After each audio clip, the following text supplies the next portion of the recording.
What were the biggest barriers for women entering into the legal practice when you started? And I'll have anyone jump in who wants to answer. Well, since I was the one who probably graduated first, when I graduated, our class was actually 1/3 women, and we had more women in our class than the other law schools in Ohio. So when we got sworn in, I would say it was at best 20% women, but we were a third. We still were finding our way. I know it feels weird to say, but no one before us had figured out how to be able to have a family and a career at the same time. There were no child care provisions. There just certainly wasn't maternity leave. Nobody was figuring it out very well. So we were kind of the trailblazers in that respect. In practice, guys were getting used to having us in a role other than a secretary. I mean, I frankly did not take typing because I said I'm never going to end up being a secretary. I still can't type. Save my life. I pick at it. My associates just laugh at me. But I knew that if I could type, I'd be in trouble. And so I just said I'm not going to type. And I never had to be a secretary, except at the Bar Association. But, I can tell some bad stories about how lawyers, didn't treat us as equals at all, not even close. Although I was lucky. I went into a firm that, when I look back, was really quite progressive and treated me just the same as the guys. And so they were very, very, very supportive, and that made a big difference. But you had to find good men to help open doors, because there really weren't enough women around to be able to do it. Jack Stith was one of my favorites. He opened more doors to me than I can count. And so, those were the kind of people you really, really owe a debt of gratitude to. I remember walking into a courtroom. This would have been, 84, 85, and being mistaken for the court reporter. Mm-hmm. Oh, yeah. And being shown to the court reporter. And I remember appearing before Judge Rubin and Judge Spiegel, and absolutely being impressed at how different federal court was as opposed to state court. I felt like, as you said, Bart, women had finally kind of made an appearance, and we were appearing everywhere. We couldn't wear pants yet. That was It was the John Malloy look. Yes. Had to do. Yes, that was. It was like my one really bad moment in law school was being told by the first year civil pro, Professor Nolan, say his name. He asked me what I was doing, taking the place. A spot that should have gone to a man looking at me very pregnant at the time. And I was shocked. I don't remember saying anything to him. I think I turned around and walked away. But that lived with me from that moment on. And I felt like I had the ability and something to prove. And was UC Law School class was 20% women, did you say? No, ours was a third. A third. We were probably 15. We were the second class of a third. Wow. At UC, yeah. Well, when I went to get hired with my firm, it was then back when Lambert, Fox and Wow, I was interviewing with another firm who happened to literally be on the same floor in the same building. Okay? So I get an offer from Beckman, and they say, this was like on a Monday, and they say, we'd like to have your response. And I said, can I have it until Friday? And they said, yeah.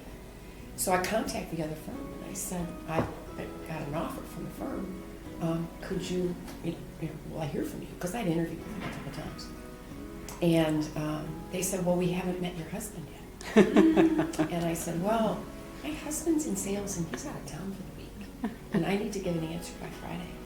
That was your That answer. firm never gave me an offer. And out of all those years, I go up and down the elevator with all those guys. And, they thought I would be out the the door. And then I had another time when I was in practice, and I was working with one of my partners, Ken Fowler, on a big case. And I was doing a lot of the discovery, and I was working with opposing counsel who was in our library, kind of going through documents. And this guy, who was a retired member of the Ohio Supreme Court, runs into Ken at lunch and says, I just don't understand it. And Ken said, don't understand what? He said, I don't understand what she's doing there. Mm. And Ken said, what do you mean? Now, Ken's married to Susan Grogan Fowler, in her own right, incredibly good attorney. Mm-hmm. So Ken, he says, well, she should be home having children. What is she doing here? And Ken looked at her and him and said, you're talking to the wrong person. Mm-hmm. Ken just set the record straight from his perspective. Mm-hmm. But that's the stuff that happens. Mm-hmm. We dealt with it a lot. From my perspective, I felt very welcomed, and so I do think there's been progress. Okay. I was delighted as a Cincinnati native to be in law school in Washington, D.C., and to have the major firms in town send partners to interview on campus. And then, this was before Zoom existed, so they even paid to fly me into town, and I interviewed at the big firms and had offers from the big firms, and got to go to folks' homes for dinner and out to restaurants with associates and partners, and really saw what drew me to Cincinnati was the Midwestern culture in the law firms here. Families where women and men were lawyers, and spouses had professional careers.